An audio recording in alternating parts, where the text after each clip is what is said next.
Hola, bienvenidos, bienvenidas, bienvenidas a todos. Welcome to my next episode of Te Regalo Flores. Thank you for joining me here for another episode. My name is Caroline Flores, and I have created this space for real stories, honest conversations, and the wisdom that we gather along the way as we return to our true, authentic selves. So, gather around, bring your cafecito, your drink, and I hope that you enjoy. Today's episode is called The Person That I Thought That I Had to Be.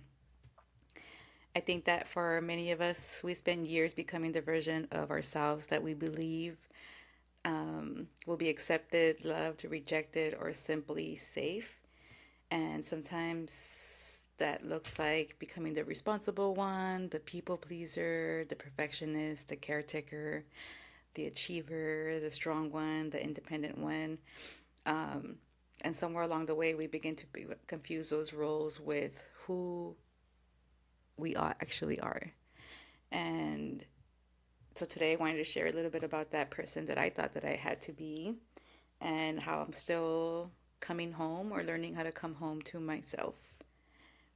So, hold on. I'm trying to get better at organizing myself with like being able to see what I want to talk about and everything, and editing, and even using a microphone. So this is all very like new and interesting to me. Um, I'm much of a like old school paper and pen, but I'm trying to be more modern with like using my phone and all of that stuff. So yeah, here we are. So when I look back at my life, I realized that much of it was trying to just basically find like trying to earn my place, right? I always believed in wanting to make people proud. I always wanted to make my family proud. I always was constantly wanting to prove of how capable I am. So I would put myself in spaces, even in high school, um, or even when I was a kid, actually, I would put myself in spaces where I didn't think that or people probably thought that I wasn't capable of doing it. For example, like when I remember being a kid, I wanted to play soccer. So I played in an all boys soccer team for a while just because I wanted to be able to be that person, right? Or just to show that I was capable. The things a part of about like wanting to be enough, things that I could handle anything. I've been very big on like, yo lo puedo hacer sola, no necesito un nombre.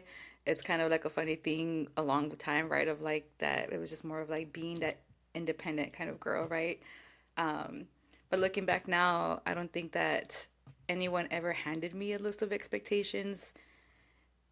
I think it was just more of like coming from different parts, right? Of like some came from family, some from culture, some came from the military, from society, and I placed those on myself, right? It wasn't just more of like people forced me or have these things or put a or things like that. It was just more that I put these expectations on myself from family, from culture, from military, all of that pressure.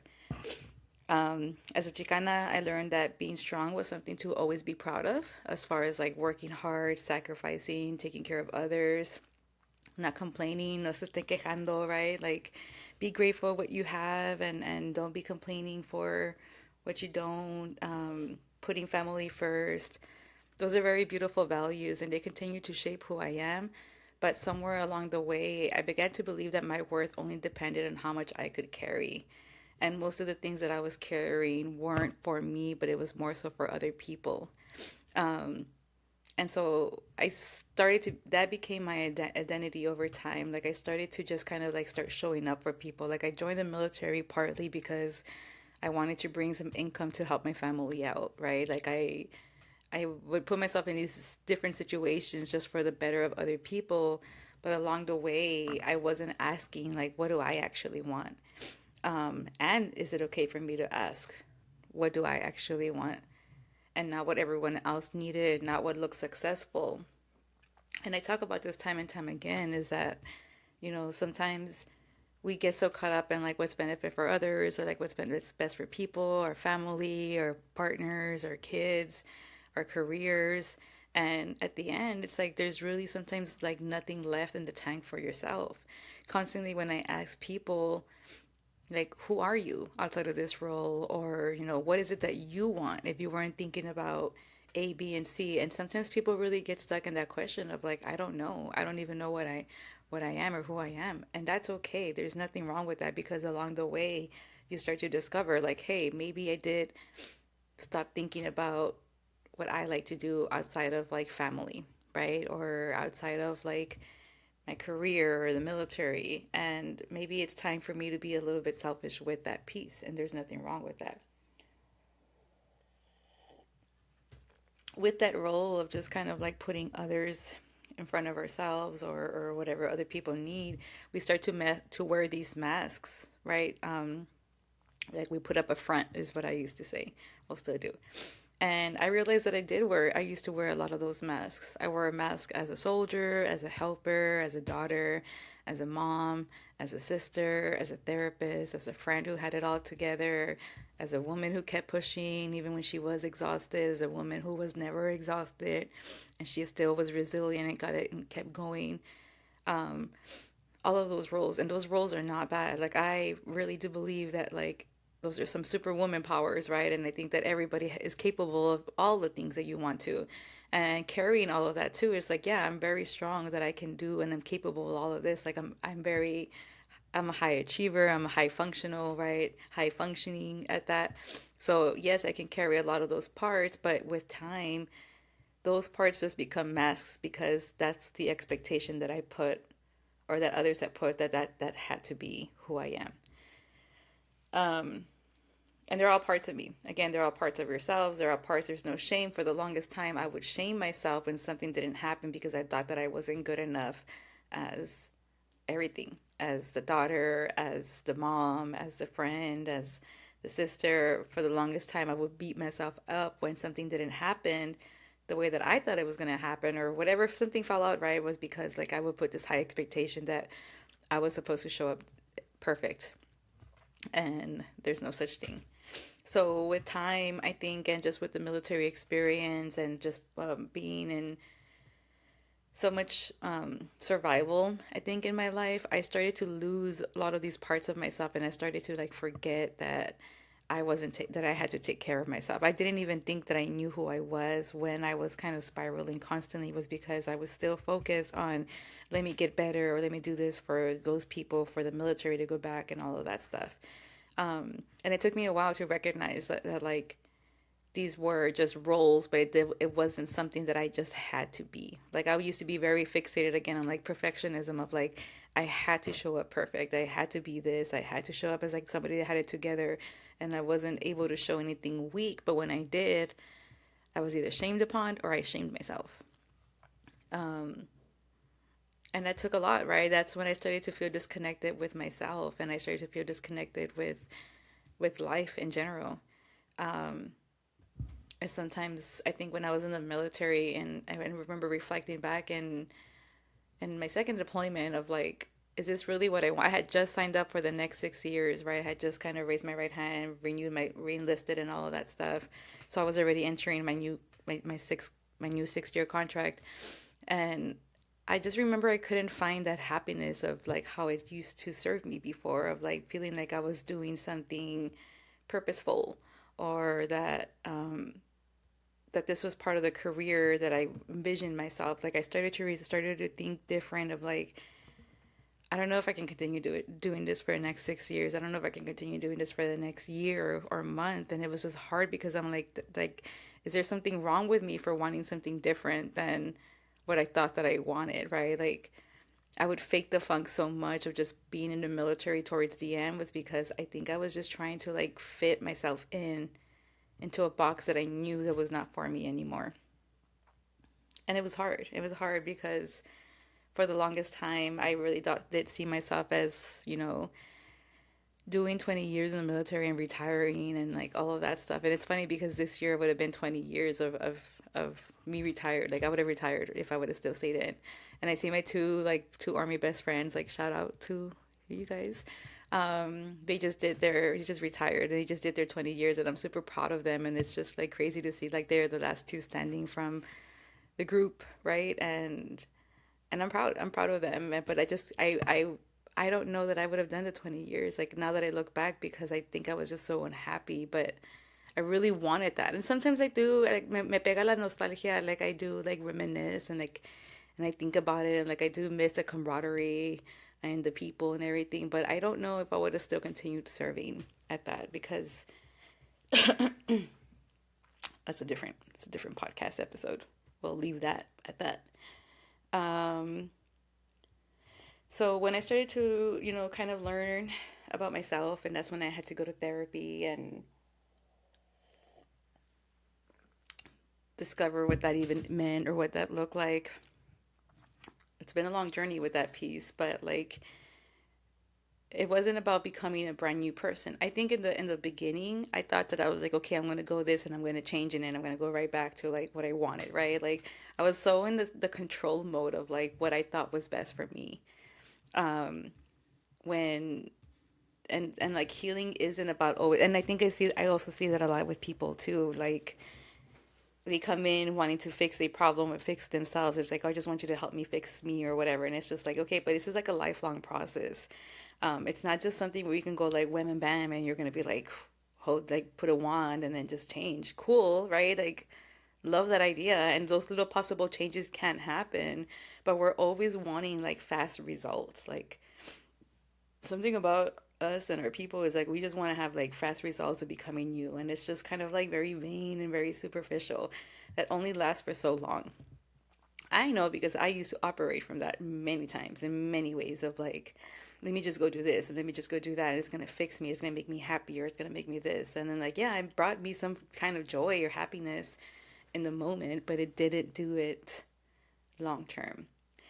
So healing was more of just kind of like remembering who I used to be, remembering how I used to laugh, remember how I used to even dream, and not being afraid of it, right? And being the woman of like even now, like even earlier today, for example, like I was reflecting on how much um, I used to be very like fearless and like still am very fearless, but I used to be very outgoing and just kind of like go and do things on my own and like now I still kind of do, but now I walk more with more discernment just because of things that have happened to me in the past where it's like I'm more like vigilant of like where and who I spend my time with and everything. But I used to be very just more of like outgoing. And I'm trying to get back to that piece of just kind of being more outgoing, being not being afraid to go eat by myself and things like that. And I'm doing it little by little. But again, like sometimes I go to these parts of my life where it's like I shy away or I hide away because I'm still working through some of those pieces of my traumas that have caused me to hide away, for example. But with time, again, like I've learned how I like to be, like how I smile again without needing substances, or how much I like to just be around people without feeling like I couldn't speak up, or how much I like to have conversation without feeling afraid that I was going to be too much, kind of thing. So it's like the more that I allowed myself just to kind of understand and learn about me and heal parts of me that needed that love and attention, the more that I'm able to see how much of like the other side of like joy and like the happy and like the peaceful me and like the genuine compassionate, all of those parts come out versus like me feeling like I can't be myself or show up or even talk, right? Like the journey continues to unfold. The journey always constantly is changing. And that's something that I always like to tell people is like just because you talked about, say for example, this traumatic event or this story, you talked about it once and then you didn't cry, and then say months later you think about it and then or you remembered something and then you cried about it. It's not about saying like, oh, I thought that I was doing better and then that I wasn't going to go back. Like no, I think it's just more of embracing the journey, that like part of healing is that like we allow these emotions, memories and everything to come and then not let them overtake us, and it's just more of like a release, right? Like a rinse and repeat of like release, acknowledge, feel the emotion, feel the vibration of it, and then move on from it, versus like I don't want to think about it, that's already in the past, why does it keep brumming up, whatever, I'm just over it. That's not really fixing the problem, y'all. We think that it does, but it really doesn't. And trust me, I'm known for that too. Another thing that I learned with this was that I didn't have to earn love by overgiving. I'm a very, very, very giving, loving person. Like I like to say I'm a care bear, like hearts, right? Like radiant. But with that, I've also had to recognize that not a lot of people love the way that I love, and not a lot of people show up that the way they do. And there's nothing wrong with that, but I've gotten hurt along the way, recognizing that I also had to respect boundaries of not overextending or not overgiving, because sometimes people are not going to meet you there, and that's okay. But I would take it very personal along the way.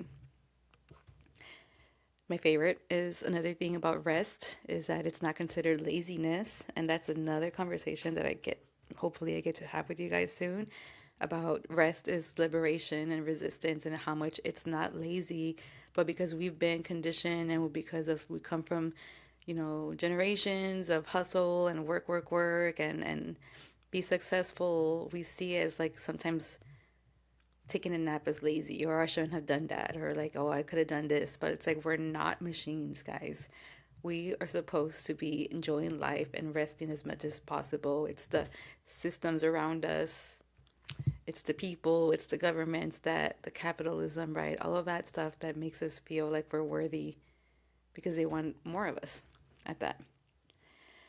Um, and, like, I know that sometimes it sounds like rambling, but I just think it's important of just kind of like recognizing that sometimes the experiences that we go through and the things that we go through are not just to kind of, they're not to punish us. For the longest time, I used to think like, why is this happening to me? And like, why do I keep getting bad things? But it was just more of I was repeating the same patterns over and over.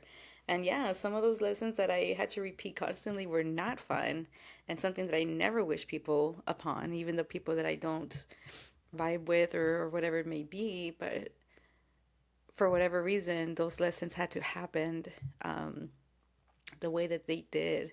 But they've also changed me with time. And with that, it's also shown me how much to love myself, how much to see my own worth, because that's what the lessons were in time, was recognizing what masks I was wearing, what patterns of people pleasing, of perfectionist was I doing for others, but not for the sake of myself. Um, And so along the way, I learned how to recognize the patterns and then how to choose differently with that.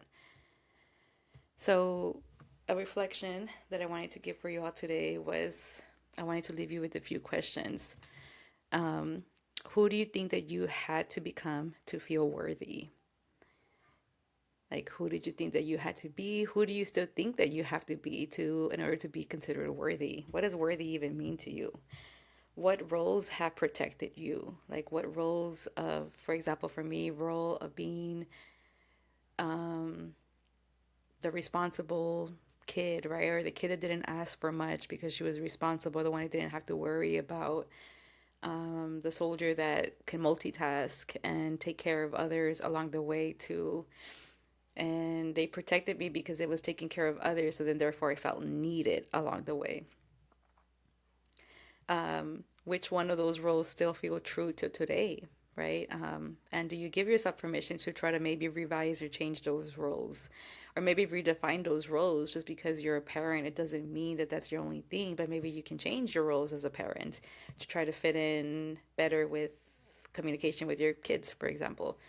Um, which roles are you ready to set down? Which ones do you think that you're still holding on to because it's a part of who you are, of your well-being, but that no longer serve you? Maybe the season of your life isn't asking you to become someone new, but it's maybe inviting you to remember who you've been all along. And in that journey, again, we start to recognize that we are also somebody outside of these roles. And that it doesn't mean that you're going to get forgotten. It doesn't mean that people are going to forget or going to be mad at you. If they are mad at you, you already know what I always say. People get mad at you for setting a boundary, it means you're doing the right thing, right? So it's okay for people to feel uncomfortable. Let them feel their discomfort. They get to do whatever they get to do with that information. But when it comes to setting boundaries, it's okay for you to set boundaries for even the ones that love you, even though your close loved ones, so that you can take time for yourself and get to know who you are. Because the more that you can do that, the more that you can show up for people, and the more that people can also know who you are, right? So the floor. That I think that episode went fast because it was just all over the place. But hey, you're here with me again. I'm trying not to edit. I'm just trying to go with the flow. So we're gonna go in this together. So the flor that I want to leave you guys with today is that you again are more than your roles, more than the expectations that you've carried, more than the titles that you've earned. Your authentic self has been with you all along. And sometimes life simply asks us to clear away everything that convinced us otherwise. Um, yeah, that's basically it, right? Is that sometimes we think that we have to change all of these parts of ourselves, but who we are, our authentic self, the version, our higher self, our divine feminine, or divine masculine, or whatever rules you want to use, right? Of that piece, your higher self, your best version of yourself, like it's always been there with us all along. It's just a matter of allowing ourselves to hear them out. So there's that. Thank you for spending some time with me again. Keep growing, keep blooming, and remember that your story always matters. Have a good day.